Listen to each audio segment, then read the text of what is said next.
Hello, my tea stirrers. Today we're going to continue down the road of blackhood, just being black. Same things we just go through. Not to offend anybody, but we have to talk about us and we got to learn more about us. Today's topic is post traumatic slave disorder by Dr. Joy DeGary Levy. DeGary Levy. So we're not going to waste no time. We're going to get this show on the road. If this is your first time watching this channel, please hit that subscribe button. You'll like it. If it's your first time here, hit that subscribe button. And if you'd like to leave a comment, leave a comment. If you want to hit that like button. How you doing, my lovely sister? But we're gonna get this show started. We're gonna get it on the road. We ain't playing today. Let's go.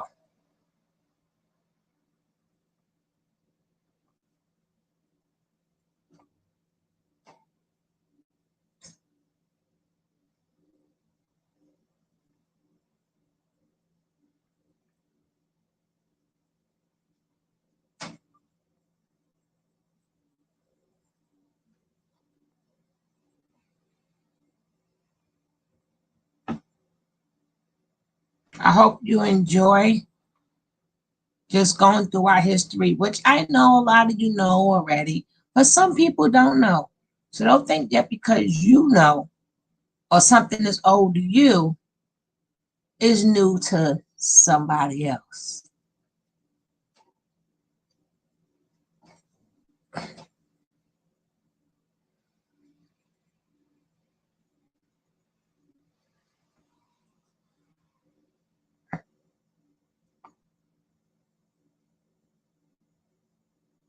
Who are really in the trenches, and I appreciate and respect that. The theory very often, when people hear it, post-traumatic slave syndrome, I try to kind of get at kind of what's going on in the room. There's ambivalence, there's feelings of, what? Come on now, what are we saying now about the slavery thing? It's over. It's get over it. We're done. We have that kind of feeling. And how possibly is she drawing a connection Thank you, between sis. something that I'm happened glad so you long hopefully you're ago in enjoying it. contemporary society? Come on, are you trying to find an excuse? Are you trying to blame people? These are the natural kind of knee-jerk reactions to hearing the term post-traumatic slave syndrome. However, I would submit to you that it's based on research. So I did about 6 years of research specifically looking at violence. My area of focus is violence, and I'll cover that in my my PowerPoint. Also, some of you may not be able to see points of the PowerPoint, but we're going to make it available to you, so you don't have to worry about it. There's a website where you'll be able to download my PowerPoint. Isn't that correct? Did I say that right? Okay, so that part you don't have to worry about. But I kind of want to set the ground so that we can all advance and move forward together. Now, the reason I do that and the reason why I began that way is because there's an assumption, a fundamental assumption in a room this size with people very well educated, people very well exposed, that we're all entering this discussion at the same level. And we are not. I can guarantee you we are not. We all have our ideas and our beliefs, and then we all have our experience. For example, the people of color that are in the room, all the people of color that are in this room are arriving in this room at a different level because they have lived in this skin. And we're rarely given Hello, Anne Marie. Thank you. Kind of appreciation or understanding of what you have to live with walking through the world with this skin. So you kind of come in at a different level of awareness about the discussion. And then you have folks that come into this discussion that are educated around it, that are clear about it, but can't really empathize their way through it. In other words, it's not a feeling thing, it's a cerebral thing. So some people stay intellectual because that's a level of comfort. Nothing wrong with that. But very different from the person who lives in the skin. It is personal and it is emotional. Okay, so all of that's going on in this room even before we get started. But as people commit it, it may get a bit uncomfortable. But that's okay, because it's been uncomfortable living in this skin. It's been uncomfortable. And we have to learn how to deal with that Hey, discomfort Yemi. and stay in the room. So when we look at the fundamental premise of trauma and we understand the nature of trauma, we know that there have been other groups that we've looked at the etiology of of contemporary behavior based on multi-generational trauma. One group, Jewish Holocaust, families of Jewish Holocaust, and the fact that the Jewish community is very, very clear about honoring that Holocaust. So much so that Spielberg will probably make another movie. And I'm not mad at him, because what he's doing is ensuring that the generations that come will never forget the Holocaust and its impact upon Jewish people. You'll look at folks throughout the world, even Aboriginal folks in the United States, where more focus is being done on what colonialism has done. We've looked at Japanese internment. We've looked at Australian Aboriginal folks. We've looked at multi-generational impact of trauma on people who have had tragedies like the tsunami victims. We'll look at everybody. But when it comes to looking at Africans, there's a visceral response. Oh, come on, let's not. Why are you? And it's a curious thing as a social scientist to me that you get so much pushback when you talk about Africa. And we look at the legacy of slavery. You get so much pushback, but more importantly is, why do you get the pushback? See, as a social scientist, I'm less concerned with the material, which I'm clear about. I'm more interested in why the behavior. Why is there such reticence at looking at this issue? And the answer is, when you peel back the layers of this, we peel back everybody's layers. Everyone gets naked in this room. Exactly. Exactly. It's also very comfortable to talk about the other's pathology. And the reason why I think that becomes important is so that when we begin to engage in this discussion, we don't find ourselves falling victim to the fear, guilt, all of that stuff that's not useful to anyone. It's not useful. This means we're going to peel the layers back. And while we might end, but I don't want to get a copyright strike for that, but we could talk about it. Slavery, starting with 1619 to the ratification of the 13th Amendment in the United States, we're looking at 246 years of American chattel slavery. Please hit that like button. And I think to some degree, people can say, you can't have 246 years of trauma and expect that nothing happened, especially when that trauma was followed by more trauma, especially given the fact that there was never a point of healing. Not difficult to do the math here. This is not deep and philosophical. It really makes sense. But you know what else is true? You can't have 246 years of folks engaged in a traumatic experience that were white that went unaffected. That means everybody has been affected and infected by this thing. So that's the part that gets uncomfortable, because it's usually okay to look at the other. We're going to look at everybody. This is going to be one where we really show the elephant in the room, and only for the purposes of recognizing that unless we do so, none of us can heal. This is not a process that any of us can do individually by ourselves. This is a collective process. And so therefore, we're all going to be engaged. And it's not just a pointing of fingers at anyone. It's recognizing that you and I, all of us, have been impacted by historical multi-generational trauma. Now, let's look at it very specifically. When we look at trauma in its very, clinical sense, my background, clinical psychology, understanding what trauma is, people can experience a single trauma, one trauma, indirectly, meaning that they didn't have to be present for the direct trauma. Meaning, say, for example, you all heard about 9/11 and taking down the buildings in New York, right? Yes? 9/11. Everybody in the world got told about that. Matter of fact, I think everybody in America got diagnosed with post-traumatic stress disorder as a result of that. But I would submit to you, we were traumatized long before that. But there were individuals that were at ground zero, and I know them. My niece was in one of the buildings. So she decided, while she was in one of the buildings, they kept telling her, just stay where you are. They kept saying, stay where you are. We think people should stay where they are. She said, and everything in her mind said, get out. So she got out. Matter of fact, she leapt over the security guard to get out of the building. And it's a good thing she did. But during that time, there were people at Ground Zero, for example, like my niece. And there were people who watched it on television. And then there were people in other countries who heard about it. So there are varying levels of understanding around this trauma that happened in the United States. There were people at Ground Zero, were there, saw folks falling out the sky, got videotape footage of it, watched it on television, invited folks over and drank beer. Not traumatized. No trauma. There were people maybe in another country, in Brazil, saw it on television, in psychotherapy right now, can't get on planes, on medication, and people talk softly to them twice a week. Hey, Ms. Real. So the variance in terms of those who are traumatized by a traumatic event and those who are not, we're unique as individuals. Everybody's not traumatized by a traumatic event, whether it's direct or not. But when we start talking about chattel slavery, we're not talking about one trauma.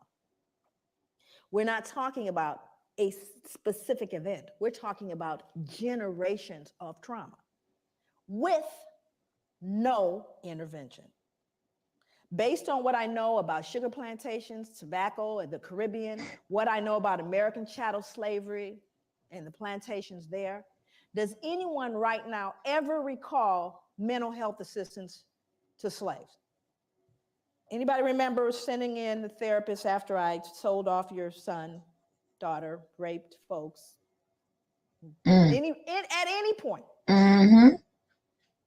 Never. Mm-hmm. Second question. After slavery was officially over, now you're free. Anybody remember any therapy then? We know it's been rough, it's been deep for you, it's been difficult. We're gonna do a little group therapy. Anybody remember that?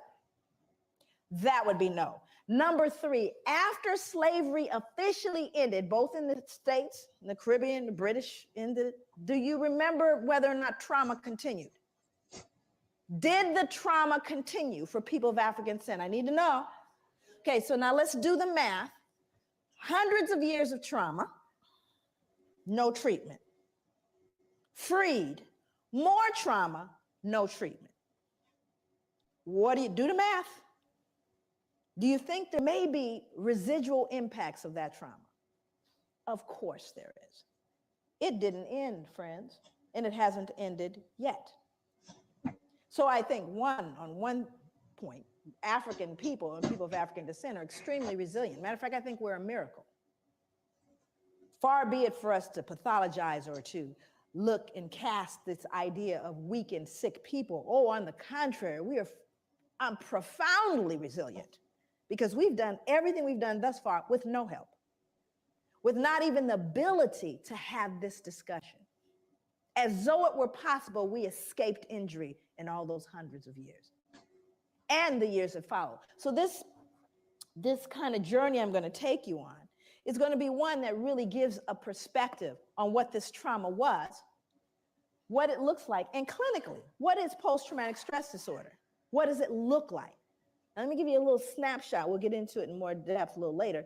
But post-traumatic stress disorder, if in fact you are diagnosed with that, again, remember, direct or indirect trauma, here are some of the symptoms. A feeling of foreshortened future.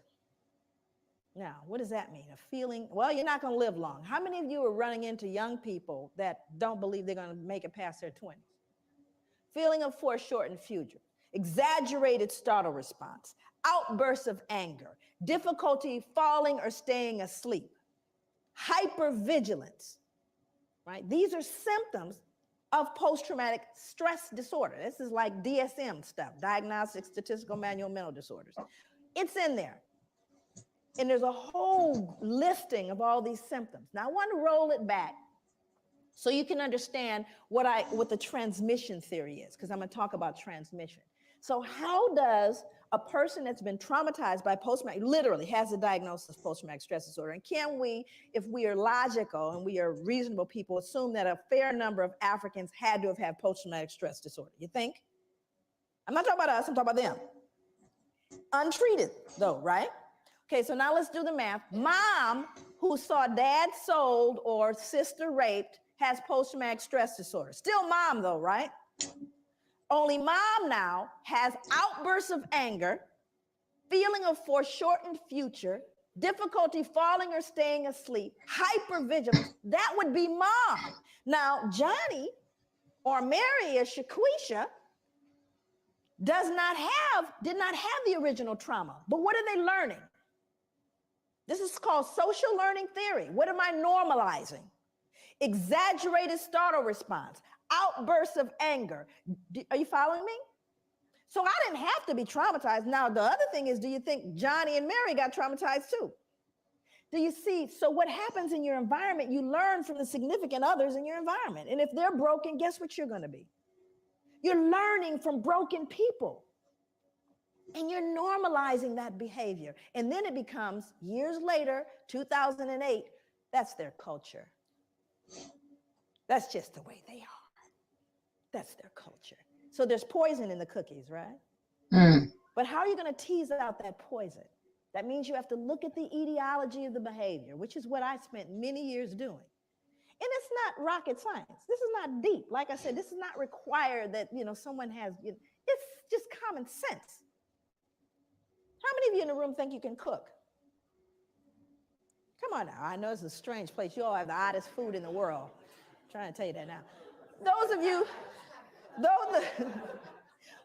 that know how to cook, who taught you how to cook? Mom, dad, family. Who you think taught them? Hello, social learning theory. You learn from those in your environment. And if they couldn't cook, likelihood is you can't either. So there's things that we don't question them. This is what goes in the curry. What are you talking about? This is how you make curry. Well, how you know? Because that's the way my mother made it. Well, maybe, she didn't get the recipe right. Actually, I wrote Post-Traumatic Slave Syndrome, the book, which is here. The book is called Post-Traumatic Slave Syndrome, America's Legacy of Enduring Injury and Healing. I recently have written a study guide, which is being edited now. But the reason why I wrote the book is really to put a name to what I was looking at. I started to look at behaviors in African people and people of African descent. A long time, people ask me all the time. I just was interviewed by ABC, and they wanted to know, where did this come from? It came from growing up Black. No, there's nothing deep there. I grew up looking at Black folks and wondering why we behaved the way we did. Very little had to do with white people. Very little. I was looking at Black people, and I wanted to understand our behavior. I am 50 years old, and I remember looking at people who were, growing up in South Central Los Angeles. That's where I grew up. My parents are from the South, from Louisiana, and from Belize.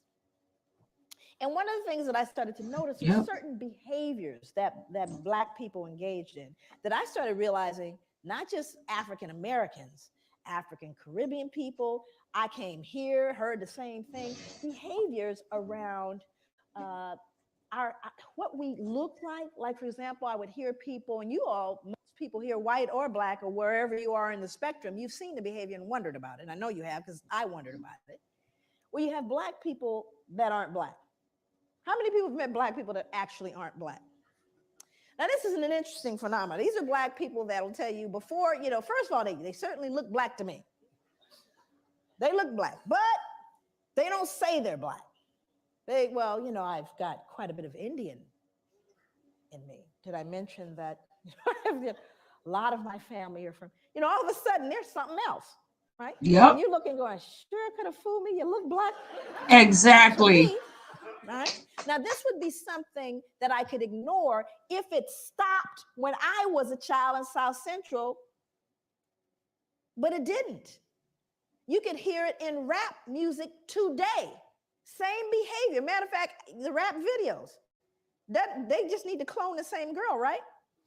I could draw her right now, what she looks like. The little wavy hair, and she's Black, but not too Black. Okay. And what is that about? What is its etiology, and why does it persist? That means that it's an intracultural phenomenon that's being passed along through generations. But why? What is this self-loathing that I see in contemporary Black folks? I'm not going back to slavery. I'm talking about today, who hate and despise the reflection in the mirror. That's what I wanted to know. So that's what led me on my journey, if you will. Again, not an unusual journey. In our, of course, I'm going to kind of pop back and forth through British history and American history. James Madison was a very important figure in American history, president of the United States, 1751 to 1836. He said, Blacks are inhabitants, but as debased by servitude below the equal level of free inhabitants, which regards the slave as divested of 2/5 of the man. This is called the 3/5 compromise. And what they were trying to figure out is, what are we going to do? How are we going to count these Black folks? Because, you know, based on how many people you have residing in a particular state, the more representatives you can send to the House of Representatives, and thus the more power that particular state can wield. So the question was, how do you count the slaves? Well, Southerners, who of course enjoyed slavery, they wanted to count them. They said, yeah, count them. That gives us more power. Where the Northerners saw it as an opportunity to abolish slavery, said, well, you can't count them because you don't consider them human. How can you count people who have absolutely no freedom that you do not count or treat as human beings? So the agreed upon solution is to count 3/5 of a state's total slave population. And so as a result, they became 3/5 of a man, divested of that. But it's almost as though you're not talking about a human being anymore. And that's what's scary about this. And I always start my talks by saying that when you see folks dressed up like this, and I know you all see a lot of them, you should get worried. I always get concerned when I see them dressed up like that, like this guy here. This next guy was someone that I struggled with. You all know him, Richard Oswald. He's the son of a Presbyterian minister, international trader of enslaved Africans. What's so deep about this gentleman is how wealthy he became as a result. He would be worth, based on the 1700s, right now, he would be worth 68 million. Based on the number of slaves, the slave trade and colonies, ships, all the stuff that he basically utilized. But again, these folks are held in high regard. When I read about him in your history, you would never know. Google him. You'd never know the ugly trade that he was engaged in because we've sanitized it, you see. It all got kind of sanitized. But what's important is to understand the wealth amassed. And see, this is where people get afraid, particularly Europeans. This is where the whole, oh my God, dare I say the big ugly word, most folks are afraid of, because we don't really care too much about the healing stuff. Go on and get better, you people. But don't try to touch the resources. That would be reparations. Mm-hmm. We don't want to have that conversation. We're okay if you all go heal. That's right. We're going to do that. That's right. Let's not talk about the reparations story. But when you start looking at the wealth amassed, then you got to look at the Church of England. It gets real ugly, because then you start realizing what is a foundation for the Church of England. Exactly. Folks that bless the slave ships. And then, of course, and this is interesting about John Newton, because we all know about, the first thing you hear, John Newton, what's the next thing you hear? Amazing Grace. John Newton, Amazing Grace. Well, let's figure out what happened before he got Amazing Grace. He said slaves are lesser creatures without Christian souls and thus are not destined for the next world. Now, what becomes important about this kind, and you'll see it both in American history as well, there is this kind of dehumanization of African people. Because you got to ask yourself this question: how do people who deem themselves superior, who see themselves as the civilizers, who recognize themselves as what we call manifest destiny, the white man's burden of civilizing all the rest of the races, how do you reconcile being the superior being and engaging in barbaric behavior? What that produces is something called cognitive dissonance. How many people are familiar with that? Cognitive dissonance is really thinking discord. It's when you begin to feel conflict between what you believe or understand or hold to be true, and you are then faced with behaviors, either in yourself or others, that conflict with your fundamental belief. It produces cognitive dissonance. Human beings don't function well with cognitive dissonance. You must remove the cognitive dissonance in order to function. So, in order for people to perpetuate slavery and to perpetuate that whole system that lasts for centuries, you had to remove all dissonance associated with it. Can't be anything wrong with me. Certainly isn't us. We're the civilizers. We're the superior. So it must be them. Oh, yes. Well, you see, they don't even have souls. Now I can go to sleep because I'm not really dealing with the human being. Are you following me? Okay, let's see what else he said. He said, when the women and girls are taken on board a ship naked, trembling, terrified, they are often exposed to the wanton rudeness of white savages. The prey is divided upon the spot. Look at the choice of words, the prey. Resistance or refusal would be utterly in vain. And then he says, I sinned with a high hand.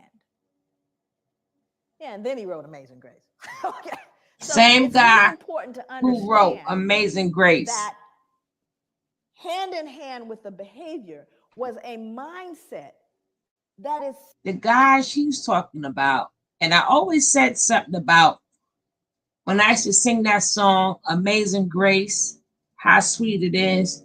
And then he go, I once was lost, but now I'm found. I'm like, I always felt it was something with that song. I just could never put my hands on it. But a lot of these songs, oh yeah, please, if you didn't hit that like, hit that like. If you are new to this channel, hit that subscribe button. Please hit that subscribe button and hit that like. But yeah, that's the man who wrote Amazing Grace that we sing all the time. We're going to let this keep going because I don't want to interrupt her too much because she's on a roll. so damaging. You see, I call it the secret. Not the secret that everybody's been talking about, that secret. This secret is the kind that makes you sick. How many people here are in mental health, have done direct mental health treatment with folks? If you've done any, you know that the secrets make us sick, yes? Isn't it the secrets that cause people the pathology? Right? How long have white people had to hold this secret? How long and how many generations had to stop and pretend grandpa didn't do what he did?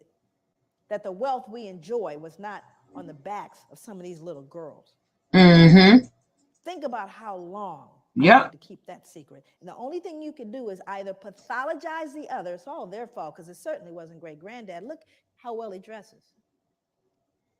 Do you understand what I'm saying? So this, when I say that this pathology goes hand in hand, I kid you not.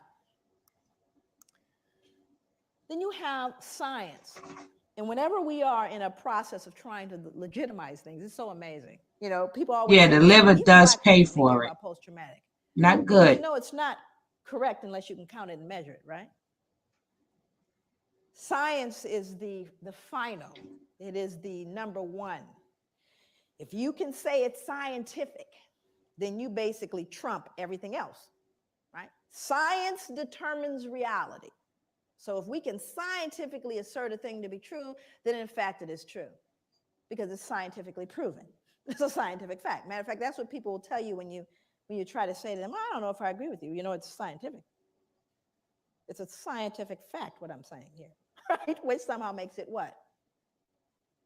True. And it's also in a book. Now let's do the math. It's in a book and it's scientifically proven. Did anybody here realize that recently we lost a planet? Anybody know what planet we lost? Yummy, yummy. You missed yesterday's. You must have really missed yesterday's. I had to take it off, but you should have been in here yesterday. I really went through that subject. I went through that subject. I can't tell you to check it out because I had to take it down. It was too serious, and YouTube was getting mad at me.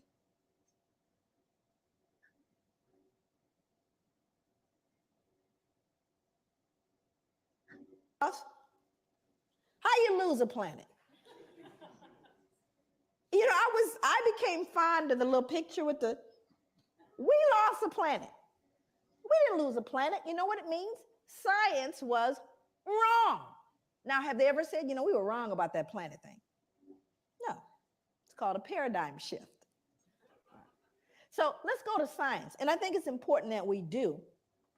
So we go to someone named Carl von Linnaeus. Now, Carl von Linnaeus becomes an important character in this whole conspiracy of silence and legitimacy and removing the dissonance. Carl von Linnaeus developed a system based on a criterion of skin color and laid the basis for 19th century racial classification.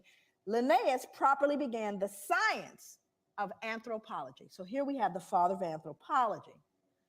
Although color classification of races dated back to the ancient Egyptians, anthropologists refer to Linnaeus's Systema Naturae of 1735 as the first modern study of man. While Linnaeus advanced classification with his use of a color criterion, he also fixed on his 4 families of man certain moral and intellectual peculiarities that continued into the 19th century anthropological vocabulary. He described Homo Americanus. Who might that be? That would be Native Americans, American Indians. Homo Americanus. And what did he say about them? He said they were reddish, choleric, obstinate, contented, and regulated by custom. Homo Europaeus, as white, fickle, sanguine, blue-eyed, gentle, and governed by laws. Homo Asiaticus, that'd be Asians, as sallow, grave, dignified, avaricious, and ruled by opinions. And Homo Afer, as black, phlegmatic, cunning, lazy, lustful, careless, and governed by caprice. These insights into what Linnaeus defined as racial character, personality traits, behavior, intelligence, language, and a host of other related categories were transmitted into subsequent attempts at a science of classification and became more fixed than the races themselves. Not a shred of science here. But it is in a book. And it's touted as science. And what's more important, my students, I teach graduate students in social work. And they'll say, but Dr. Leary, my God, we're looking at 1707 to 1778. We are, right? After all. But do you not hear these same attributions today? Those blacks, they're lazy, all of the exact same, am I telling the truth? In your newspapers, in your accounts of them, do you not hear these very same things? So does it matter that it started in 1707 and 1778 and has no scientific merit? That's multi-generational, is it not? It's being passed along. Part of the swallowing into the social gullet. Those are the beliefs, you see. So it doesn't matter whether it's true or not. And thank you, Carl von Linnaeus. Again, he's removing the cognitive what? Don't they deserve to be treated the way we treat them? Have we not just justified what we've done? After all, I just told you this is who they are. We're not wrong. We're just trying to keep the domestic tranquility. Makes sense. I'm having a clicker thing. There we go. Johann Friedrich Blumenbach. Just look at him. He's not right. We could tell already. But he had to contribute his part as well.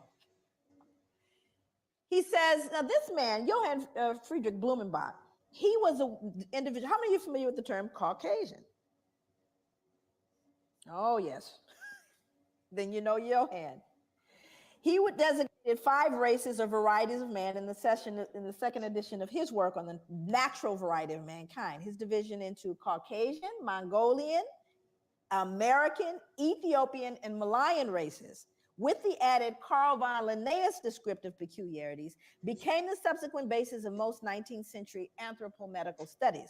While Carl von Linnaeus founded his system principally upon skin color, Blumenbach considered a combination of color, hair, skull, and facial characteristics as fundamental means for classifying the 5 varieties of man. Central to his study was the Caucasian, a term which he originated. He took the name Caucasian, listen for the science, from Mount Caucasus because its southern slope had cradled what he felt to be the most beautiful race of men, the Georgian. The Caucasus near Mount Ararat, upon which the biblical ark came to rest after the flood, seemed the appropriate source for the original race of man. No science yet. Now I'm going to quote him. These are his words. For in the first place, the stock displays, as we have seen, the most beautiful form of the skull, from which is a mean and primeval type. The others diverge by most easy gradations on both sides, the 2 ultimate extremes. That is, on the one side, the Mongolian, on the other, the Ethiopian. Besides, it is white in color. Anybody here ever met a skull that wasn't? Besides, it is white in color, which we may fairly assume to have been the primitive color of mankind. Zippity doo dah, no science, nothing to found this whole thing. He figured white skull, humanity began white. It's but it's in a book, and it's touted as science, and we swallowed it without question. But race is a concept of society that insists there is genetic significance behind human variations in skin color that transcends outward appearance. However, race has no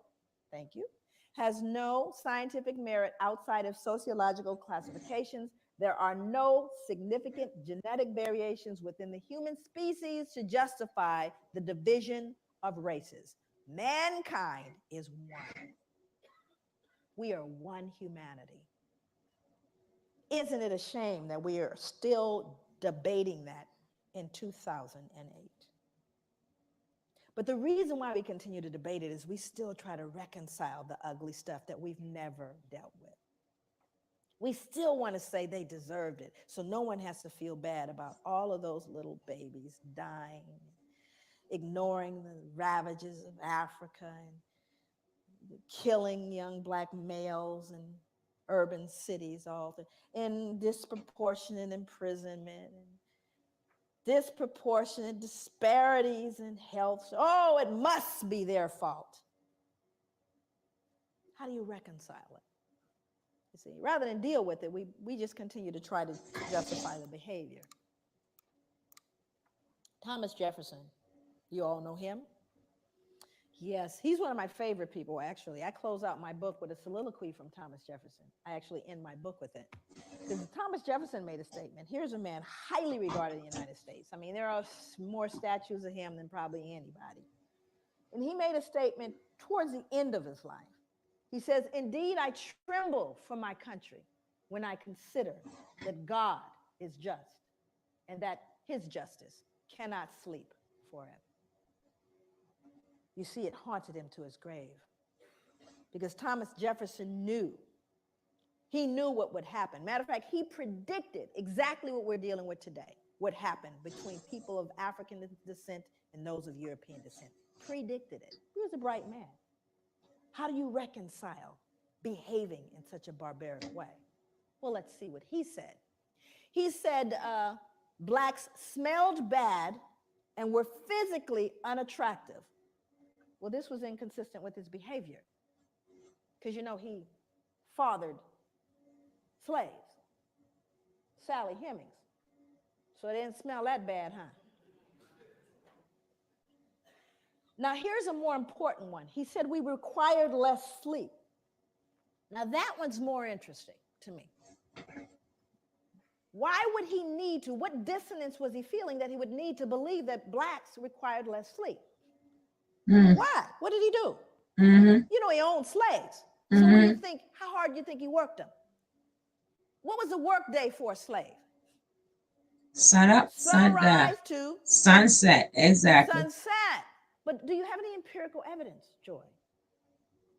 Can you prove that? Because you know, if you can't write, Yeah. count it and measure it, it didn't happen in European culture. Is that correct? You got to count and measure it. How Don't many forget, when this is objectives? over, we got an open panel. If you want to come up. Outcomes, you better measure it. I don't care if you tell them. Can you tell your boss really, truly, at the end of the year, we're doing better now? I've been to work every single day I've watched, and I can guarantee you we're doing better. Is that going to fly? That would be no. That means you have to count it and measure it. And if you didn't count and measure, it didn't happen. So when you start looking at the notion of requiring less sleep, that's an interesting thing, because I have to believe if I work you that hard. And boy, I got humbled when I found out how hard folks worked in the sugar plantations. Ooh-wee, I got humbled by how hard folks in the Caribbean worked.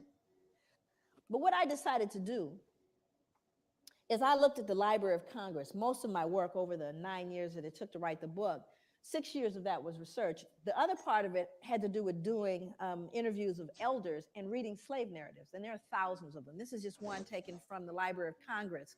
Sarah Gudger from North Carolina wrote, "Never known nothing but work, never knew rest, felt like my back was going to break. This the gospel truth." Then I looked at what happened in the sugar plantations, and this was amazing.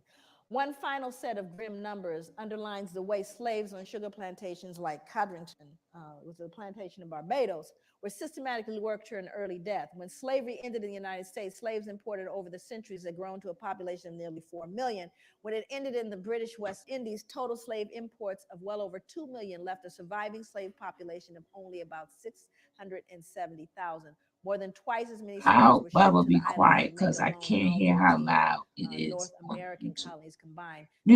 Is the volume is too high in me? Is that what you're The saying? reason why there was more importation of slaves to these plantations is because they died so Is the frequently. volume too loud? They were treated so badly, ate so poorly, that females never reached their menstrual cycles. They never actually started their menstrual cycles, so they couldn't reproduce, you see. And so many of them died, they had to import more. That's how treacherous was, you lazy black folks that you are. Isn't that ironic, though? What's so ironic is black people run from the shame of feeling like they're perceived as lazy. I mean, I live with that so much that when I would go to hotels, I would leave it cleaner, because your mother, everybody's mother taught you, leave it cleaner than you found it.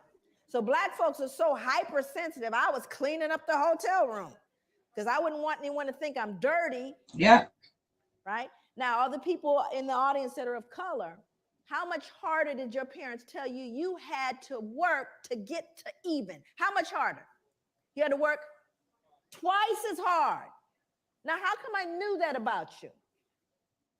How come I knew that? Think about it. And yet at the same time, white people think we're lazy, you see? But we're so hypersensitive because of the shame, right? And then our ancestors will work to death. To death. Recently, they unearthed the slave cemetery. They unearthed actually a slave cemetery in New York City. It's on Wall Street, by the way, in the shadow of the bull.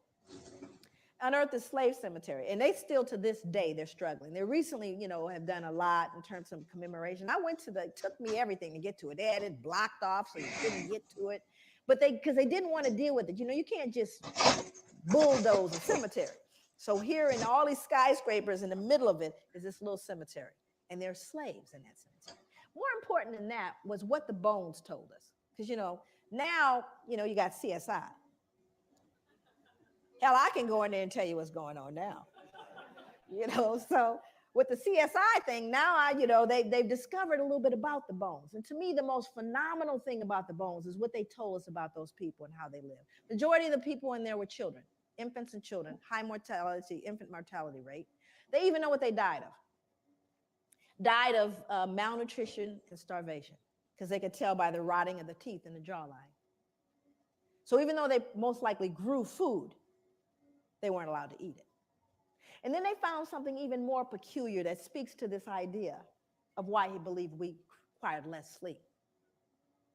They would show a large frame man, and they would find an injury where the muscle actually detached itself from the bone as a result of exertion and not injury. Stay with me. It detaches itself from the bone as a result of exertion. That means you work so hard, the muscle detached itself from the bone. You don't see those kind of injuries in contemporary society because no one's going to work that hard. Unless, of course, you have a gun trained on you from sunrise to sunset. So we do have empirical evidence of how hard folks work. Then he went on to say that we were dumb, cowardly, and incapable of feeling grief. Why would Thomas Jefferson need to believe that? Why would he need to believe we didn't feel grief? What was he doing, do you think, that produced cognitive dissonance? You were killing people. Not only were you killing people, beating them, you were selling them, yes? Selling mothers away from their children and husbands away from wives. And surely they don't feel it, because if they felt it, that would make them human like me. So I simply say, and you see, it's not even so much that he said it, but he was an important person. If Joe, nobody said it, but he said it. So what do you think the rest of the folks, uneducated laborers, believed? Well, they don't feel grief, you know. After all, Thomas Jefferson says they don't. So he becomes a critical person in making those statements. But you see, it was all to relieve and to settle the conscience that he died with. But these become very important as you see how these things move forward. Then there was J. Marion Sims. I won't spend a lot of time with him. He's another figure. You can Google him. There's a statue actually of him in Central Park. And J. Marion Sims was an individual credited. He was a father of modern gynecology. How many women in here know what a vaginal speculum is? And for those men in the room that we lost, a vaginal speculum is a device designed to open up the vagina. It was considered one of the most important advancements in medicine that was made. He was credited as being the wealthiest wealthiest physician to have ever lived. And what's interesting about him, look at the medals pinned on him. I was just very curious about how it was they regarded this man, because no one ever really looked at how did he come up with that vaginal speculum. The way he did it was he actually worked on did experiments on unanesthetized slave women. He created a makeshift hospital in his backyard in the mid-1800s. He built the first vaginal speculum from a pewter spoon. And he reasoned that slave women were able to bear great pain, meaning we don't need any anesthesia, because their race made them more durable, and thus they were well suited for painful medical experimentation. We didn't even, because we didn't feel like other women could feel. This man would cut into women, cut into them, and just said, well, since they're Black, they don't really feel it. Unbelievable. And more importantly is what he did to infants, because not only did he experiment on women, he also experimented on infants. He said that Black infants suffered from something he called trismus nascentium, which is now commonly referred to as neonatal tetanus. Neonatal tetanus originates in horse manure, which was a likely cause of the disease in slave infants. He attributed it to the indecency and intellectual flaws of slave infants, together with skull malformations at birth. That is a shoemaker's awl. And that's an 1800s shoemaker's awl. He would stick that into the heads of brand new infants in an effort to realign their skulls based on the indecency and intellectual flaws of their parents, to treat the malady. Of course, it was 100% death rate. But that's what he would stick in the head of a baby at birth. And so these are things that are so horrific that you can't possibly wrap your head around it. And this man is, just Google him. And I think to myself, if I were up here in front of you right now, and this is going to become very important as I move into the other slides. If I stomped a puppy to death up here, just a little puppy, and stomped it right here to death in front of you, most of you would need therapy. And I would be arrested probably faster than killing a black man for killing a puppy. How could you do that? Do you realize how much dissonance you have to remove in order to stick that into the brain of a child? More importantly, the child can no longer be human. Are you understanding what I'm saying? The reason why he could do it is they weren't human. Sorry, They didn't even Yemi. feel pain. That's what this man believed. Now, you may look at that and go, those are horrific things from the past. There's a book out right now, not table reading. It's called Medical Apartheid. This is written by Harriet Washington, came out last year. This book chronicles the experimentation on Black people up to contemporary day. See, we want to look at the Tuskegee experiments. We want to look at Sims and go, oh, that just still going on. Implicated, Harvard, Johns Hopkins, because we weren't what? Human. So that dehumanization is something that we really got to appreciate went on for a long time. Can you go back? Back one more. No white could ever rape a slave woman. The regulations of law as to the white race on the subject of sexual intercourse do not and cannot, for obvious reasons, apply to slaves. Their intercourse is promiscuous. We've now justified raping Black women because they can't be raped. They weren't raping them. They're promiscuous by nature. So we can't do it. Forward, one more. The fact that white men could profit from raping their female slaves does not mean that their motive was economic. The rape of slave women by their masters was primarily a weapon of terror that reinforced whites' domination over their human property. Rape was an act of physical violence designed to stifle Black women's will to resist and to remind them of their servile status. These become important instruments that you look at. And I want to give you some statistics as it relates to American history. By the mid-1800s, there was over 600,000 mixed race children born. 600,000. How many of you know what miscegenation is? Miscegenation is an illegal marriage between people of different races. Actually, it was very profound here. That was illegal to marry someone of another race.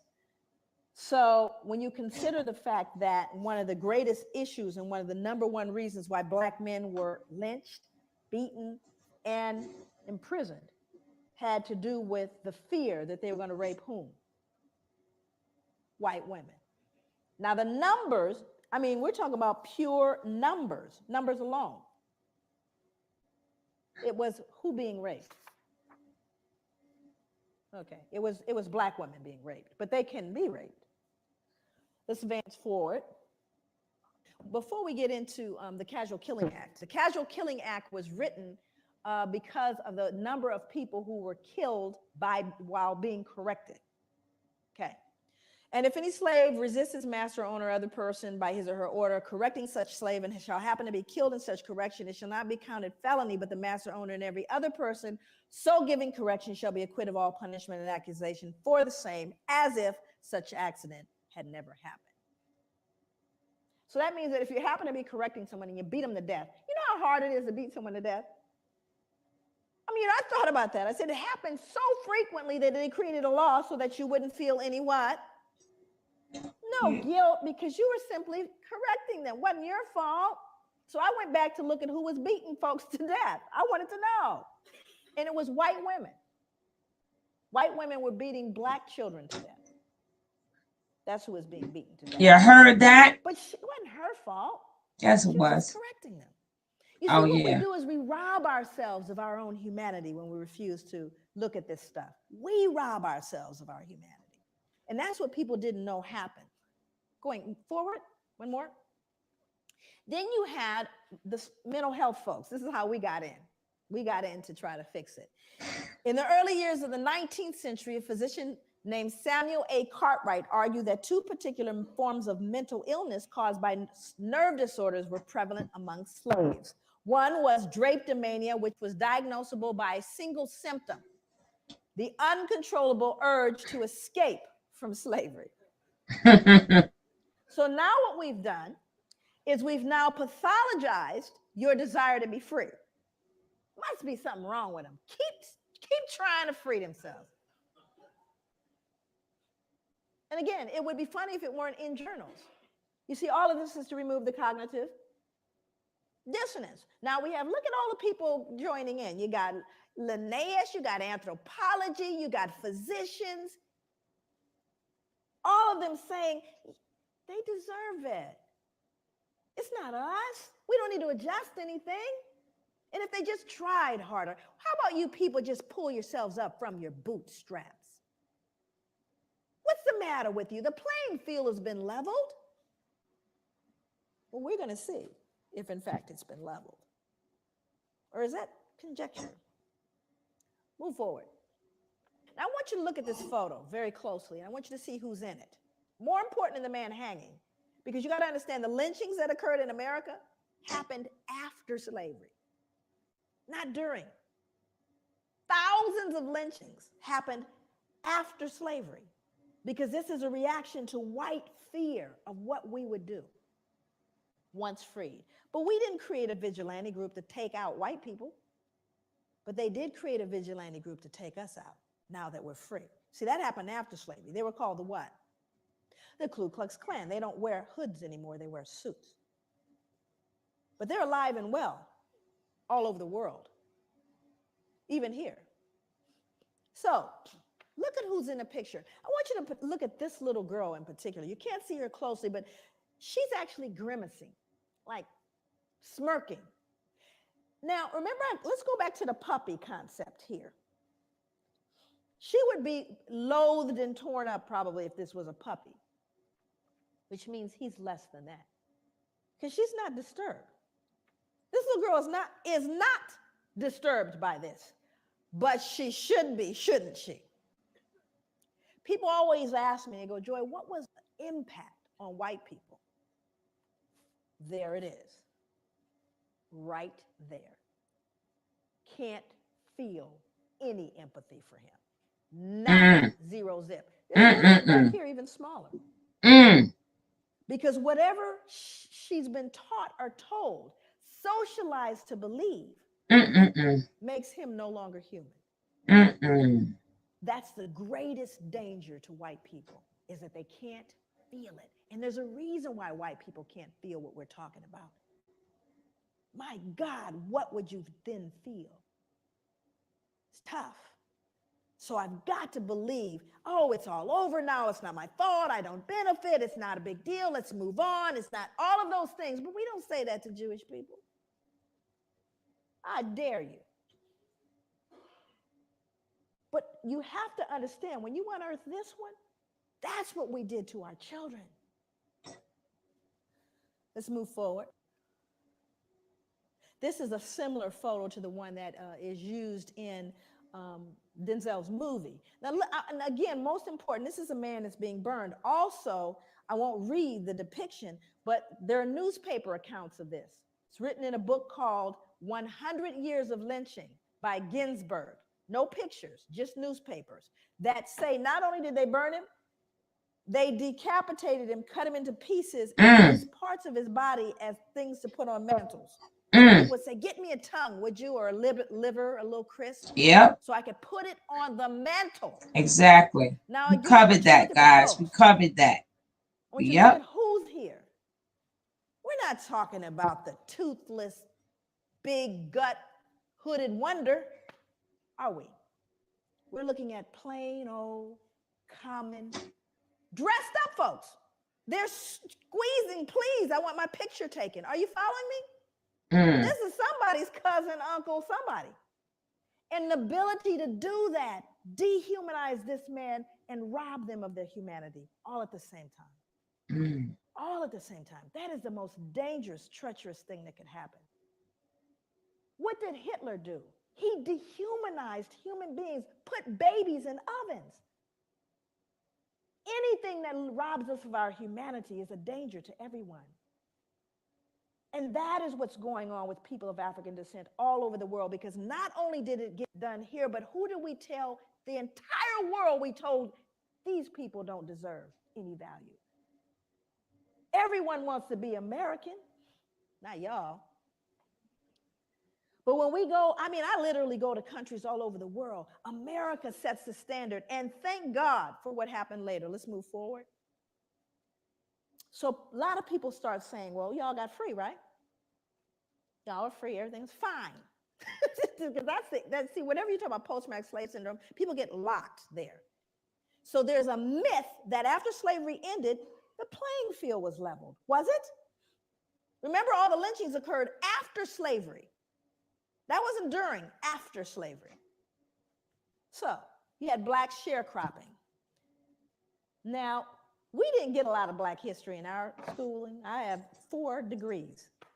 And 3 of You them. gotta go search it for yourself. Never did I get black history. Nope. I had about 2 pages of black history, and one of them, what page was a picture? Yep. And it was a picture of the little folks with the cabin. Yep. You probably saw the same picture. It's a little cabin, the little guy on the porch with the banjo, little children running, frolicking about, eating watermelon, right? Everybody happy? And we certainly need little Mary and little Johnny to believe that they were happy. The slaves were happy people. And they had a nice place to live. Mm-hmm. Because we couldn't have them feeling cognitive what? Not little Mary. She can't start questioning what Grandpa did. So I want you to see this because those are leftover slave quarters. He's a sharecropper. So now let's go back and take a look at sharecropping. Now these are folks that were slaves, no longer slaves, decided I'm going back to be a sharecropper on the same plantation that I was enslaved. Why would you do that? Let's move forward. Here's why. Because when you did try to leave and you go north, because you're free. I want you to go north now. I live in Oregon, right? That's where I live. Here we go. No free Negro mulatto not residing in this state at the time of the adoption of this Constitution shall come reside or be within the state or hold any real estate or make any contracts or maintain any suit therein. And the legislative assembly shall provide by penal laws for the removal by public officers of all such Negroes and mulattoes and for their effectual exclusion from the state. And for the punishment of persons who shall bring them into the state or employ or harbor them. This was repealed November 3rd, 1926. My father was alive. Section 6 said if any free Negro mulatto shall fail to quit the country as required by this act, if guilty upon trial, shall receive upon his or her back not less than 20, no more than 39. We'll beat you. That if any free Negro mulatto shall fail to quit the country within the term of 6 months after receiving such stripes, he or she shall again receive the same punishment over once every 6 months until he or she shall quit the country. We're going to beat you till you leave. But you're free. The playing field is leveled. Pull yourself up from your bootstraps. Are you following me? So he went back to the plantation. Let's go back. He went back to the plantation to be a sharecropper because that's the only place he could live. But he can't read or write because it was illegal to educate a slave. So I'm illiterate. I go back and I say to the slave owner, who past slave owner, okay, now I'm coming back to work for a fair wage because I'm free. And the slave owner says, sure, you can come back. So here's what I'm going to do. I'm going to advance you seed, tool, and a mule. In other words, you know, I am going to give you that grant that you want. And we're going to let you work with that. And at the end of the year, we'll settle up. Well, the grant's never enough, is it? And so at the end of the year, he's found owing. And what must he do to pay off that debt? He's got to work it off, yes? And his children have to work it off, yes? That's called debt servitude or another form of slavery. But you all are free. What are you whining about? Let's move forward. Move forward. So, well, can we lease them? Now, everybody wants to know big issue. You have overrepresentation here. Guess how I know? Overrepresentation in the criminal justice system. It has its etiology. It was big business then. It's big business now. You're going to get free labor one way or another. New slavery is imprisonment. Well, let's see. Why was this? It was so successful. By the mid-1898, nearly 3/4 of Alabama's total state revenue came directly from this institution. Well, of course, I wanted to do research on what they did because they're free. But now we're arresting them at alarming rates. And for what?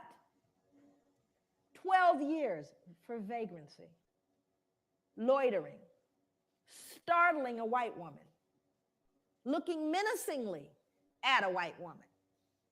That's what they got 10, 12, 15 years for. And many of them, 25%, died under convict lease, more than during slavery, because there were no protections, because now we have another label to justify our behavior towards them. And what's their new label? Well, after all, they're convicts. They're criminals. Don't they deserve it? Do you see what I'm saying? So when did it end, is the question. Move forward. You all heard about Katrina, yes? Yeah. See, I was there. My family's from Louisiana. I went to the 9th Ward. Sometimes you can't pay attention to what the news says. It's important to actually go eyeball what's going on, which was very interesting because it was one of the most horrific events I'd ever seen and probably will ever see in my life. Where Black folks were just simply treated differently. Did you notice that? Here's the good news about Katrina. Everybody noticed it. So all the rest of the world where we learn, send us your poor, your huddled masses yearning to breathe free, your democracy, your equality. They said, what happened with that Katrina thing? All that stuff y'all talked about. Well, let me read this. This is from Associated Press, taken straight from the newspaper. In the front, actually, the top part here is actually a woman, but they think it's a man. Anyway, it says, a young man walks through chest-deep floodwater after looting a grocery store in New Orleans on Tuesday, August 30th, 2005. Same body of water down here, excuse me. 2 residents wade through chest-deep water after finding bread and soda from a local grocery store. Now, same event, same water. White people, Black people. We've told you what you see now. That removes your what? Dissonance, because these people can't be perceived as looting. They're white people. White people don't loot. Now, the truth of the matter is, I don't care what any of them are doing. It doesn't matter, but I'm going to still the social conscience by letting you know, don't forget, this is a looter. Matter of fact, what you last heard was that they were looters and rapists. Did you not? So don't they deserve it? That wasn't back in, I don't know, slavery though, was it? Now we're going to kind of move into operationalizing that to look at what is it, how do we begin to connect that behavior, that history to what we're dealing with and what you're dealing with right now and what we're seeing. And very often people say, well, is everything post-traumatic slave syndrome? Obviously that would, trivialize all the work. We cannot lay squarely on the shoulders of post-traumatic all the problems that we see, nor can we place all the problems squarely on the shoulders of white people or any of the above. So hopefully we won't digress into anything that is that foolish in terms of a discussion. Because, that's another thing that happens in terms of trying to deal with the pushback around this. Then we move into extremes, and it tends to dilute the realities that are going on. So hopefully we're way beyond all that. Well, now she's saying everything is post-traumatic. No, I'm not. And most of my work, my background is really in the field, doing work in the community and grassroots. That's where my training was in terms of my clinical work. And just, the fact that I've always been, this work started on the ground. It didn't start here. Matter of fact, I got the attention of places like Oxford and Harvard and, the Ivy League and major institutions, even the FBI, but those were things that happened after I started doing the work on the grassroots level. And so it's, for me, my commitment is to healing. So this is not an exercise in some kind of broad intellectual esoteric. It's really about how do we then take this information and help a person extricate themselves from behavior that they've learned and or been socialized to believe, black and white, and everyone in the middle that's been affected by this. What do we do? So this is kind of looking at the contemporary kind of reflection of the trauma, which is white supremacy and terrorism. That continues. We see that on a daily basis in the United States as well as here. This book is called Breaking Rank by Norm Stamper. Norm Stamper is a 34-year police veteran. He was a chief of police for the cities of San Diego and Seattle. This is a white man wrote this book called Breaking Rank, and he really did. So all I can tell you is he broke rank. I've been trying to meet Norm. Norm travels quite a bit, and he gets a considerable amount of death threats because of what he's done. But he talked about, and this is contemporary. And remember, that's what we're looking at. How does it reflect itself today? I've heard some police officers refer to prostitute slayings or to the slayings of blacks as misdemeanor murders, employing an unofficial code for them, NHI, which means no human involved. Now, these are on telephone calls. These are on calls that you hear on police officers speaking. Hey, what do you have? Well, we have an NHI. We have no human involved. It's a black person killed. You see what I'm saying? Again, the dehumanization reflecting itself in just their casual involvement with one another. San Diego cops confessed to a myriad other acts of discrimination, including additionally dehumanizing the references to blacks on a radio call, Justin 1113 nigger. 1113 is a code for an injured animal. How many people think they understand what racism is? Show of hands. They don't know. Come on, you think you know. I'm not suggesting I know. I just have a couple of definitions that kind of came to me as I thought about. How many people think there are white racists? That there are white racists out there? How many think there are black racists out there? Okay. Now, this is an interesting thing because this becomes important as we begin to define concepts. Now, I do that. I usually define concepts all the way. But one of the things that I do is I try to help people get a picture of what I mean by racism. So tell me how it is. The first category is white racism, then we'll deal with black racism. So white racism. Tell me the ways in which white racism adversely impacts the lives of black people. Just what are the ways that white racism can adversely impact the lives of black people as a group? What are some of those ways? I'm sorry? Power, but how is that defined specifically? Education, okay. I'm sorry? Economically, employment. What else? Housing, what else? Policing. Why are we here today?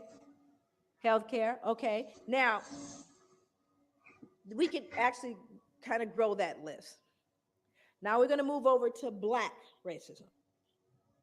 Tell me the ways in which black racism adversely impacts the lives of white people as an entire group. The reason why you become silent, there's one that always comes up, and that's fear. White people are afraid of black people. They are afraid of us. And it's a very interesting thing because black people know it. We know white people are afraid, but you have to start getting into the psychology. What are you afraid of? Why are you afraid? But it's an interesting dynamic. Now, also you see the difference in what racism is, do you not? Racism implies you have not just prejudice, but the power to do something with that prejudice. Now, I don't like you, not only that, but I'm going to control whether you can get, I may say I hate you. I hate white people. I hate them. It's not going to change you getting that, loan when you go to the bank. I can hate you all the way to the bank. Not going to change. Do you see the difference? That whereas white racism says, not only do I not like you, but I'm going to change the impact of where you can live. I'm going to determine with that racism where your powers are. You following me? And I'm talking about as a group, not an individual, because people said, I remember when my uncle didn't. I'm not talking about your uncle. I'm talking about the whole group. I'm not talking about an incident. That's a difference. But white people are afraid. So let's get into how this fear impacts criminal justice. Because if white people in this room are afraid, of black people. Guess who else is afraid of black people? Only they have guns. So now let's look at what he said. Simply put, white cops are afraid of black men. We don't talk about it. We pretend it doesn't exist. We claim color blindness. We say white officers treat black men the same way they treat white men, but that's a lie. And here's a big one. In fact, the bigger, the darker the black man, the greater the fear. Any big black men in here? You got a big old bullseye on you, even if you got the suit on. And it's the truth because statistics bear it out.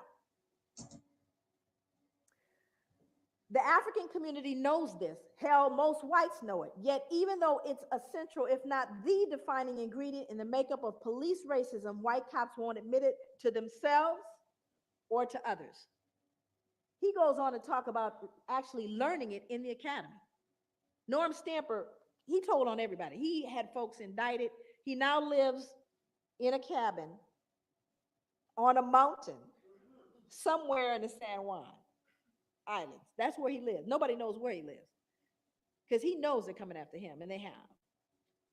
This is a statement from the book also. Race and class discrimination are all too real in every phase of the criminal justice system, from arrest to sentencing. Impoverished black defendants, and this is going to sound familiar to you, are far more likely to wind up on death row than richer middle-class whites, or the 3,000, and of the 3,700 inmates now awaiting execution nationwide, 43% are African American.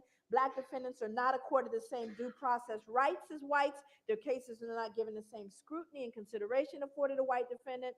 Not now, not ever, not in this country. This is what the man said. It was dismal, but he doesn't believe it's possible in the current system. So what we have to realize is we need to be realistic about that. So what I have to do is teach my sons how to navigate this, do I not? Doesn't matter what I think and, oh, baby, you know, we are the world. No, this is real. You do have a bullseye on you. When you're in the elevator with the only white woman there and you're the big black man, she's clutching her purse and she's worried. That's a reality. And if you startle her too much, it used to mean you get lynched. Matter of fact, I think she could scream rape now and you get taken down. Now, this is interesting because this has to do with women. You know, my father used to say if a white man has a cold, a black man has pneumonia. And if a black man has pneumonia, a black woman has cancer. It just kind of figures out that way. In 1986, on-duty California Highway Patrol Officer Craig Payer strangled a San Diego State University student named Kara Knott and threw her body off a 70-foot bridge. Motive, she'd resisted his sexual advances. Now let's go back and understand that, and this is an interesting thing. I worked with adolescent and adult male and female prostitutes for 5 years. I don't want you to get that confused. I'm not an ex-ho. I've actually had people say, gosh, she's come along. You know, she used to be, she's done so well.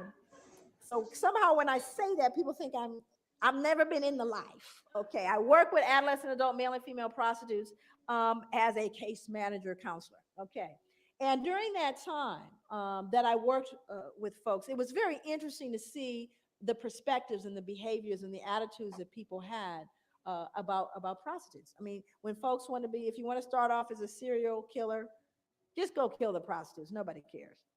But they don't even CSI don't investigate the prostitute slayings, right? But when we begin to see what's been happening with particularly women of color, you know, just historically, women of color have been fodder for white men. Now, what started in the backwoods or in the cabin with the slaves, it never went away, you know. And I want to speak to this because this is a tough one to swallow too. But imagine they did a study back in the 80s, and they asked men across the board, cross races, if you could get away with sexually assaulting a woman, raping a woman, in other words, and there's no possible way that you'll get, you know, penalized for it. Do you ever get, how many of you would consider doing it? This is just regular Joe, go to work with the kids. 70%. It's almost finished, Jerry. Said if I could do it, I would do it. Imagine being able to do that for a couple hundred years with impunity. Imagine, you don't have to worry about, you know, you talk about pedophilia and all that. Imagine being able to buy that. And then you could beat it to death too and get another one. I know it's tough to wrap your head around, but what happens to an appetite created like that? Where you could rape a Black woman anytime you wanted to, and it wasn't considered rape because she was promiscuous. Hundreds of years. We're not talking about a few years, hundreds of years, protected by the law. No moral, you could go to church, it was all good. Where do you think that went after slavery ended? It didn't go away, because guess who's the number one? You got folks who are pimping the women, and then you got the ones that are buying them. And who's buying them? Same middle-aged white males between 35 and 60, married with children. That's right. 5 years I work with them. These are the Johns. Still are the Johns. And still are getting hold of some of that Black body. Are you following me? This is really important. No, it just mutated into something else. So now we have to figure out a way within the legal perspective to deal with these women who are out of control. My cautious guess is that 5% of America's cops are on the prowl for women. Women, you need to get concerned. 5% of any police department. In other words, they're folks who become police officers because they're predatory. That's why. Think about it. We know where pedophiles go, don't we? You go where there are children. Thank you. So we got to understand police officers, plenty of them are twisted. And I've worked for the last 20 years with police officers. Trust me. I'm always concerned about someone that deliberately wants a gun, aside from the short man.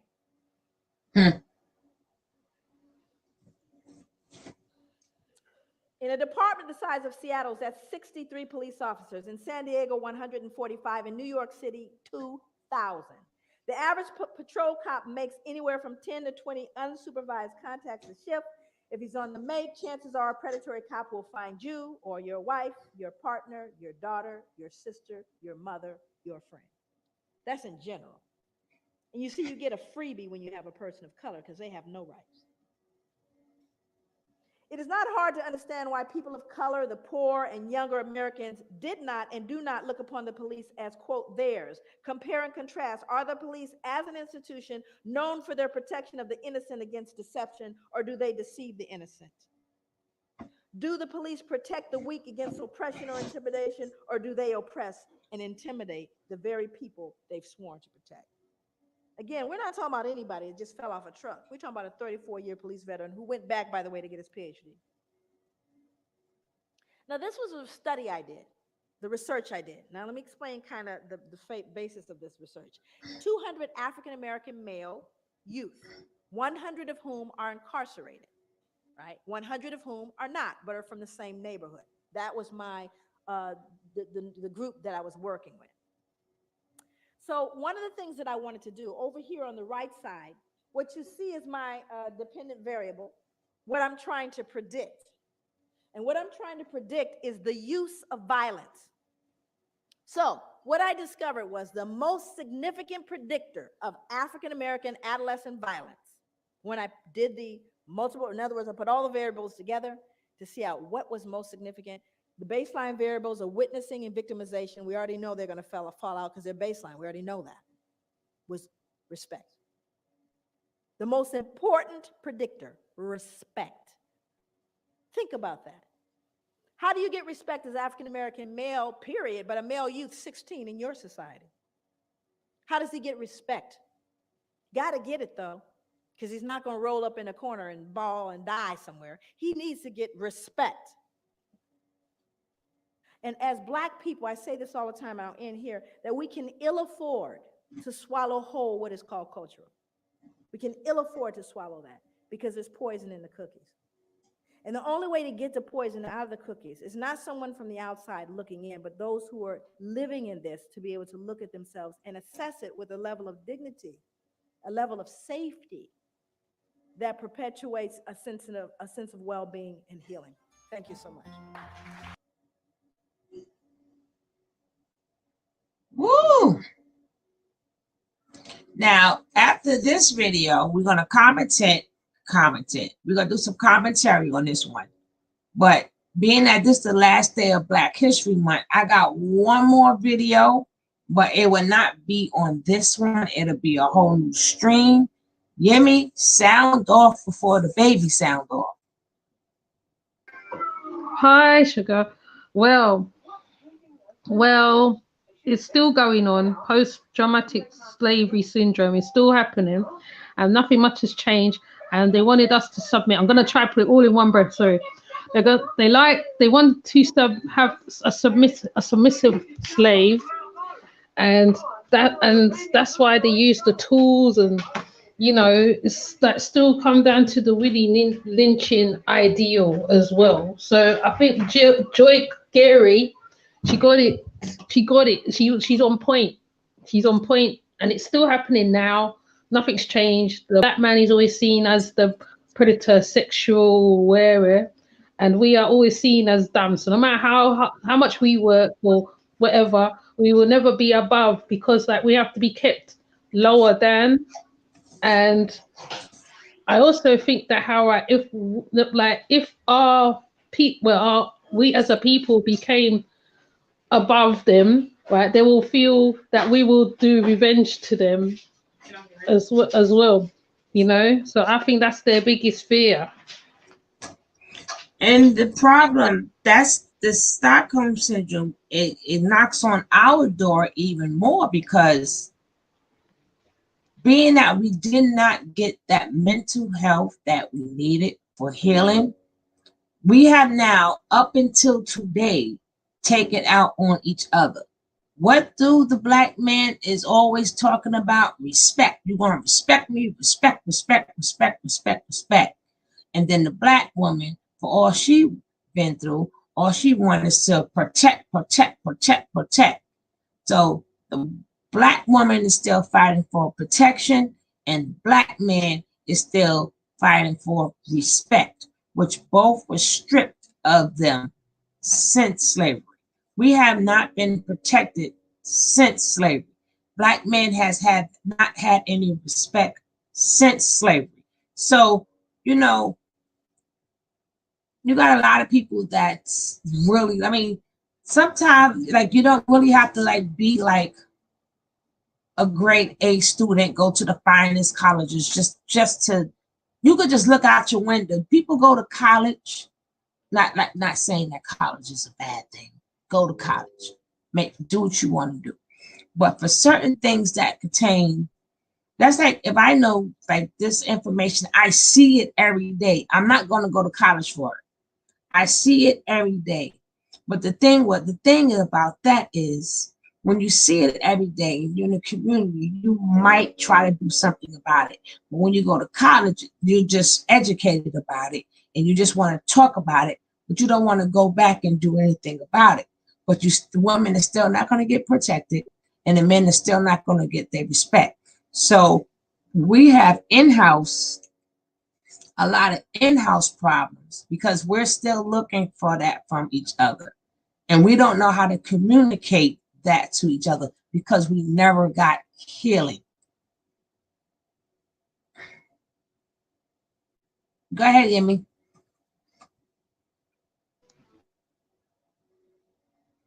You on mute, hon.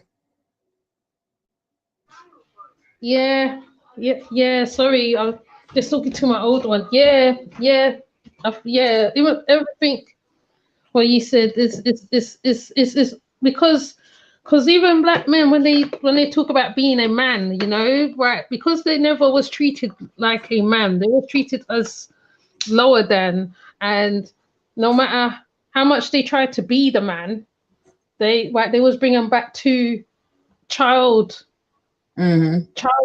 levels, like on a age scale as 15-year-olds, or or the age that she said as well. So it's like the man can never be the man, and because they had our men as chain gangs, and in America anyway, chain gangs, etc. And even if they looked at a white woman, it'll be death. Like that 14-year-old boy, I can't remember how old he was. He got electrocuted. just being innocent, and so they're always seen as the predator. I think I say that already. The predator, and they're not seen as, I don't know. They're not. Seen And as it's like, human. yeah, as human, but also what I noticed as well, coming to round to the 21st century as well, it's like it's like it's like they can't be, it's like you can't be yourself. You have to be something other than, so that you can be accepted. So you have to play the bugaboo so that you can be a certain way, and you shouldn't have to do that. You should be able to be yourself. But because some of them are brought up in such a way, like even if they see a young, like a black child be playing, and it's like the white children don't know how to react to that black child energy, because they've been taught something, because they carry it on all through the generation, even though Well, some of them try to change it. well, it's hard to change it. See, one thing we're missing is the one thing that we were never taught, and they made sure that we wasn't taught, and she did bring it up. We don't know what love is. The minute you felt attached to something, it was taken from you. So we learned to detach ourselves, our feelings, and we still do that till today. And you have the women, they fall into bad relationships, not because they love these men or these men got the best love ever. We attach to them because we want that feeling of protection. That's that Stockholm syndrome. We want to know what it is to be protected. That's the only thing every woman wants. They don't even care. They don't even care if their man is a dusty, a simp, or any of these things that you call them. In our mind, I have a man. So just by me walking with this man, I feel protected. So these other guys would know she's taken. And then for the men, they were bought from, they was taken from their mother. They was taken from their mother, or the minute they had a wife and they got attached. That's why a lot of men don't attach to women like that, but they don't understand where it comes from. Because as soon as I had a wife and kids, I was taken from them. So that's why a lot of men to these days do not attach to their women or their children. You have to want to learn how to heal yourself. And you can't just start out with, well, my mother this and my, no, that, like she said, if you know how to cook, where did you learn how to cook? And where did they learn? That all comes from the separation that they kept giving us. Can you imagine? You know, that's my favorite word. Can you imagine like having this baby and the man is like, I want to be the father. The next thing you know, next plantation he go, he never see that kid again. Do we see that happen till today? Do you? Yeah. And then you see a lot of women, they are so busy. Why is these women messing with these no good men? Because to them, a man is a man. In all reality, I'm just looking for protection. Yeah, money, they don't understand. When you is psychologically sick, your mind is not thinking about economics. Your mind is not thinking about that home. Can you take care of me or whatever? Their mind is, I'm looking for protection. I need a man for protection. What, you know, so that's why we get so caught up in stuff. Women has to really, so a lot of women, even though some of them have been alone for so long, they don't understand. I don't really need no protection, but in their mind, y'all never protected me anyway. I always had to look out for myself. That's why you see a lot of Black women today still twerking and giving themselves and getting paid for dollars to these men, because that's how they trained us. That's why I don't talk about young ladies who live their life like that. I will try to help them, but this is how, remember she said it wasn't rape. It wasn't considered rape. It was considered they was promiscuous. They asked for it and they wanted it. So, and that happened for hundreds of years. What do you think in 2001, because they figured you could get education or whatever, things were going to change? If they put you in them bad predicaments, and then a lot of these men, they don't know how to protect us because they learned how to detach from us. They detach feelings. They don't have the empathy for the world because they never had to. They was going through their set of abuse, and we was going through our own set of abuse. Okay, what you got to say, Jimmy? Because I got one more good video. It's going to be James Baldwin against Malcolm X, and that's going to be the last video, which I think they should, instead of debating them, they should have just talked together. But what do you have to say about your last comments on this, sweetie? Yeah, I totally agree with you because it's like the independent woman syndrome, I call it. It's the independent thing. I'm an independent woman. I don't need a man, but you still need a man for security and all the other stuff. But it's also in the plantations after, like you said, the reason why they did that as well was so that the men could stud the women, stud like hundreds of women on that plantation. Like, I don't know. It's like, no, they literally knew when women was ovulating, and they'll bring different women to. It looks like a slaughterhouse, but it's not a slaughterhouse. And any old man that you're talking about will just go all up in them. Even if that girl was a virgin, they didn't even care. They just knew that they followed the women's menstrual cycle, and they was repopulating them. So they figured we'll pick the stud because he's the biggest man and all of this. So all he did was sit there all day and have intercourse. That's all that was his job. And what do they do today?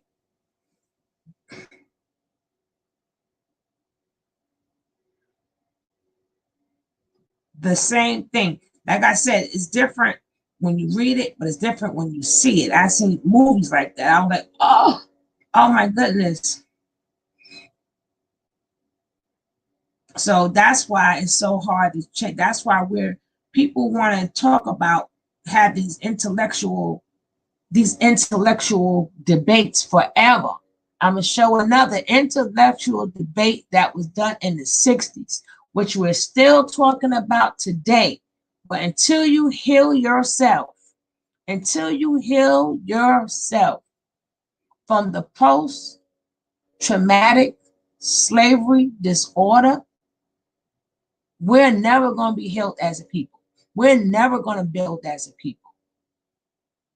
We're going to always go to the other man, which we still do.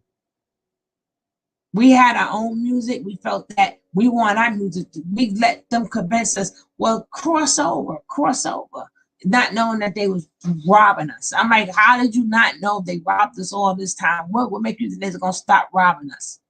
And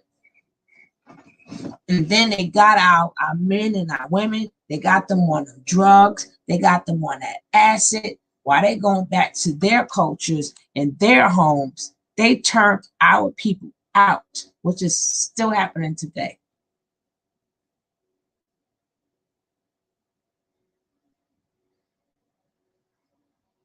Made it into a cycle, innit? Continuous cycle, and that's why they always go for the leaders, so that it doesn't strengthen the people, because the strongest leaders come through and then they get rid of them. Or another thing is that how in the one program, don't know whether you've seen it, in the 13th Amendment, they explain about all this we're talking about now. They explain Of course I've seen it, I know about it, but go ahead, baby. They explain it down to a T, and they explain the prison system and how they make money off of them and off of us. Well, should I say off of we as a people?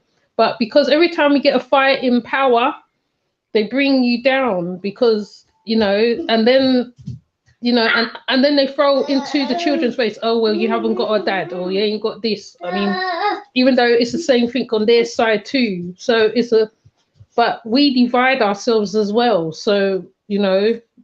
Okay, you gotta remember, just because somebody's a leader, that doesn't mean because you lead people, that doesn't mean they wasn't really scared of the leaders. People think they are because they took them out, but that only applied for people who was willing to learn. Like, look how many people right now, okay, I bet you right now, like my next video I'm gonna do, I bet you if I put Nature Boy something, you will see the difference in the amount of people in the video. So they wasn't really too worried about the leaders because they knew only but so many people was going to follow them. Well, their job wasn't about the leader. Their job was to whatever plan they had for us as Black people was to get us back to that plan. That plan, well, listen, there's too many of y'all doing good. I don't care about what y'all leaders say, but we didn't ask you guys to fix your life. We want you out there in the street. We want you out there killing each other. We want you out there robbing each other. We want you out there pimping your girls. So it wasn't about the leader. So you got to see how the max man worked. It wasn't about the leader. It was about the people.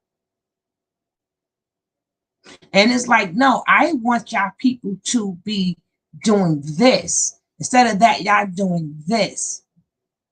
So that's where they started putting in all these distractions. Because we love distractions, not because we don't want to learn. That's because we've been beaten so long. We love to see stupidness. Not because we stupid and we don't have a brain, but shit, we've been under our brains and our bodies been beat down so bad. Sometimes we just now it's just feel like a relief to watch like a Housewives or whatever, watch them degrade themselves, even though it doesn't make it right, but that's just what we do. We like entertainment, like we love entertainment because it takes our mind away. Because at one point in time, we was the entertainment, we was the people you beat, we were everything. So now we got people entertaining us. It feels really good. Hey, Sissy Douglas, I got another video coming up. So I am going to end this. If you would like to come back for the James Baldwin against Malcolm X, that will be coming up right next. So go get your water, go get your juice, go talk to your kids, get something to snack on. In like 5 more minutes, we will be doing that because this is the last day of Black History Month. I thank you all for being here. If this is your first time here, please hit that subscribe button. If you have a comment, leave a comment right down below. And if you like this video, please like this video. Well, you could cook, but still put the sound on so you can hear that debate. It's gonna be real good, Red Queen. That's why I started out early today. All right, I see you guys back. Peace. Peace.